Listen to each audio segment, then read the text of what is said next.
The attention of boxing fans has always been attracted to fighters who know how to put on a show, both in the ring and out of it. And if a boxer knows how to cope with both tasks, then the degree of interest in this person will be especially high.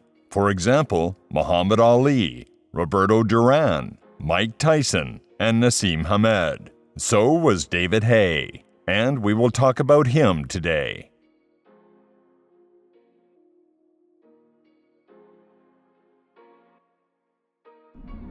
David Haye was born on October 13, 1980 in London. Already at the age of 10, inspired by the legendary Mike Tyson, Roy Jones, Chris Eubank, Nigel Benn, and Michael Watson, the boy started boxing. David's biggest career achievement in the amateurs was a silver medal at the 2001 World Championships. The Englishman was prevented from taking the highest award by one of the best amateur boxers in history, Cuban Aureliano Solis, who stopped him in the third round. Haye's debut in the professional ring took place in December 2002, when he broke the resistance of highly experienced journeyman Tony Booth in 2 rounds. It caused him to pull out of the Commonwealth Games after a victory over the Pakistani entrant, Shaukat Ali. Seems to have more than healed up. What a great pity he didn't stay, because we all reckon that he would have won that Commonwealth Games gold. The boxer stood out for his spectacular style, good speed, and powerful blows from both hands. In addition, he had impressive size. Height 6'3", arm span 78 inches, bright appearance, and excellent eloquence in dealing with the press. It is not surprising that such a fighter quickly attracted the attention of a wide audience. Throughout 2003, young David had 7 victorious fights, each of which he won by knockout. However, even then it became noticeable that the English puncher had significant flaws, especially in defense. This was most clearly manifested in September 2003, when a strong Congolese, fighting under the flag of Denmark, Lolenga Mock, entered the ring against the young talent. In that fight, Haye missed too many punches, and in the second round he even got knocked down after the opponent's left hook. And just keep punching.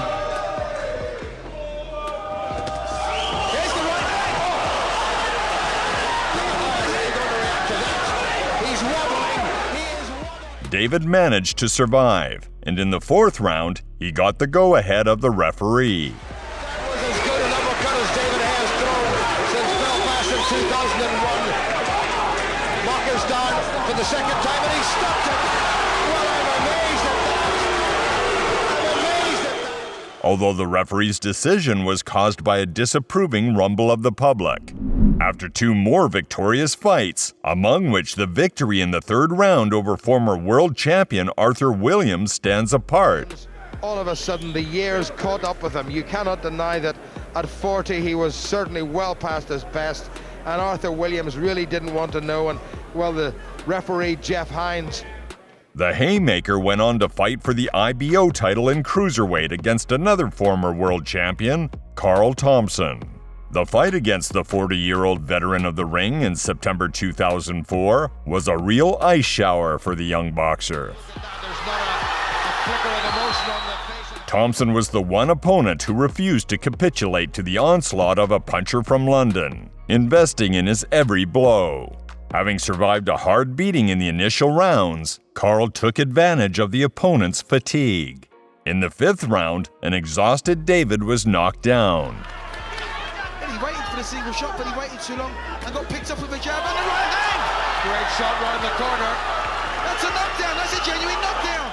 And at the end of this round, his corner threw out a white towel, saving the health of his fighter. I'm grateful to Carl Thompson for this lesson. Since then, I never underestimated my rivals again, the Englishman later recalled about this defeat. Having won 4 fights by knockout in a row, in December 2005, Haye entered the fight for the European title, which was owned by a strong Ukrainian boxer, Alexander Gurov. The fighters repeatedly met in sparring, in which the young Englishman had a very difficult time, but David showed an excellent ability to draw conclusions. The fight against the Ukrainian was one of the easiest in his career. The fight lasted only 45 seconds. Wins David Haye, all within 4 rounds. The only time he's been the fifth. He was knocked out, but a right hand caused Alexander Gurov inside the opening 40 seconds. And I don't know whether he's going to make... A strong right cross by the Englishman put an end to the fight. He defended his title 3 times. And only Belgian Ismail Abdul, known for his stamina, managed to go the distance against Haye in the fight. Then David made a short foray into heavyweight, knocking out Paul Thomas Bonnen in the first round. Accurate. So relaxed. I mean, look at this. Out come the jab, followed by the right hand. Look how relaxed he is. He didn't wind these punches up. This is the full-blown heavyweight, the jab. And went to fight against the WBC and WBA champion Frenchman Jean-Marc Mormec, who was considered the strongest cruiserweight fighter at that time. The fight took place in November 2007 in front of Mormec's native audience. The world of hurt on Mormec. Guido Cavalieri gives the finest final signal. The 35-year-old veteran of the ring was not going to give up easily at the mercy of the young puncher, sending him to a very sensitive knockdown in the 4th round. Oh, and he hits him with a good shot, and he hurt him. Hit him with the right hand, and he's down up with the right. But already in the 7th round, David put an end to the fight, sending the Frenchman to the floor of the ring with a series of strong blows. Now Mormec's starting to get hit, and down he goes. Mormec may not be able to recover. And 5 and 6, it looks like he'd be ending it up. And 7 and 8, barely up as Jean-Marc Mormec. It's all Haye.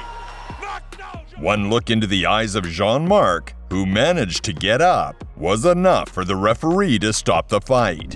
In March 2008, Haye added the WBO title to his collection, destroying strong compatriot Enzo Maccarinelli in 2 rounds. Boy, the referee very late. This one may be over. Unsteady legs. Only the 2nd round. He's got a minute remaining, and the fight is stopped. It's over. Referee John Keane has stopped the fight. Then he launched a whole campaign before moving up to heavyweight.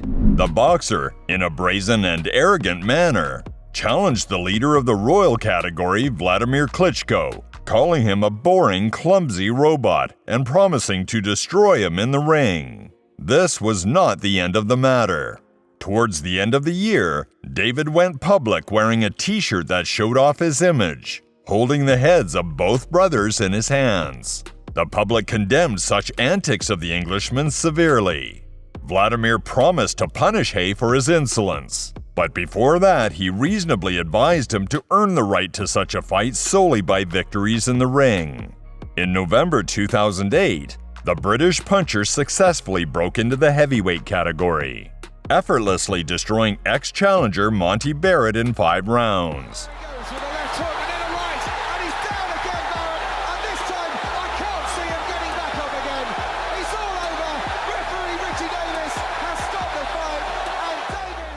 After that, he focused on the giant from Russia, Nikolai Valuev, who owned the WBA title.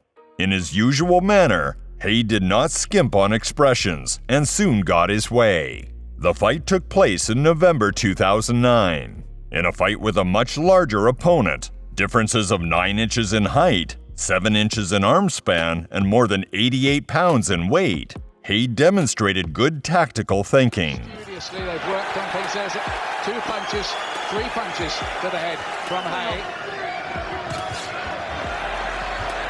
Again, way out of range. We're taking a lot of the steam out of Valuev. Valuev fainting now, upping the pace here.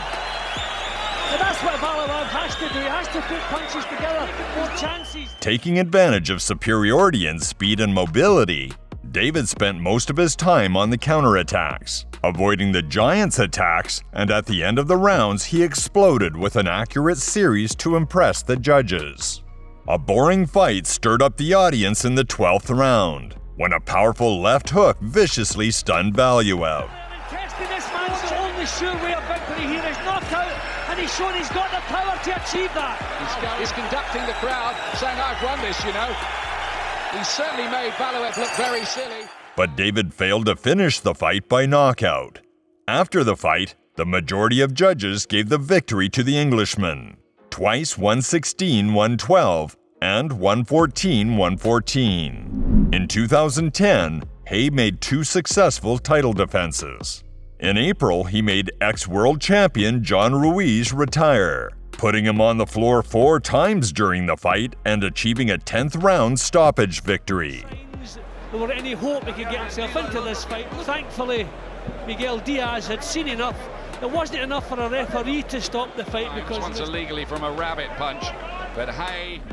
And in November, he knocked out Olympic champion Audley Harrison in the 3rd round. And he hurts, and he's going to finish it here. I think he does finish it. Before the mega fight against Vladimir Klitschko, there were no more obstacles. Both boxers did not have warm feelings for each other, and each invariably assured the audience of their imminent knockout victory.